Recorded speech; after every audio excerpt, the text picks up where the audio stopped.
నమస్తే మిత్రులారా, నేను మీ శ్రీనివాస్ చౌహాన్ అడ్వకేట్. మిత్రులారా, ఒక తండ్రికి కుమారులు లేకుండా కూతుర్లు లేకపోతే ఒక్క కూతురే ఉన్న సందర్భంలో ఆ తండ్రి యొక్క ఆస్తి ఎవరికి చెందే అవకాశం ఉంటుంది. సో 2022లో మారెప్ప అనే ఒక తండ్రికి సంబంధించిన కేసులో సుప్రీంకోర్టు కూడా చాలా కీలకమైనటువంటి వ్యాఖ్యానాలు చేసింది.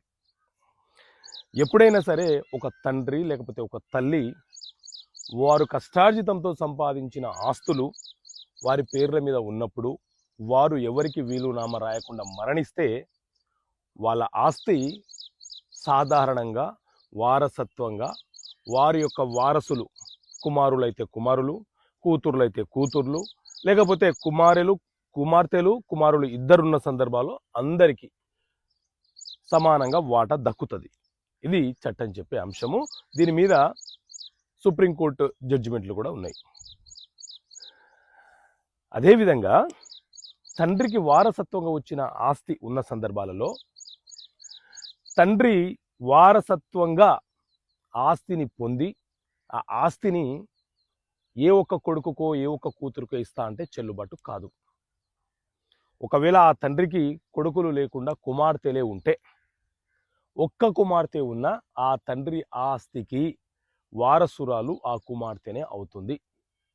సాధారణంగా ఊర్లలో గ్రామాలలో ఏం జరుగుతూ ఉంటుంది అంటే, అమ్మాయి వివాహం చేసుకొని వేరే ఊరికి వెళ్ళిపోతుంది కాబట్టి, వేరే ఇంటికి వెళ్ళిపోతుంది కాబట్టి ఆ ఆస్తిని ఆ తండ్రి యొక్క సోదరిమణులు ఎవరైతే ఉన్నారో అది మాకే దక్కుతుంది, నువ్వు వేరే వారి ఇంటికి వెళ్ళిపోయినావు, నీకు ఈ ఆస్తిలో వాటా రాదు అని మాట్లాడుతూ ఉంటారు. అలా చట్ట ప్రకారంగా అలా ఉండదు.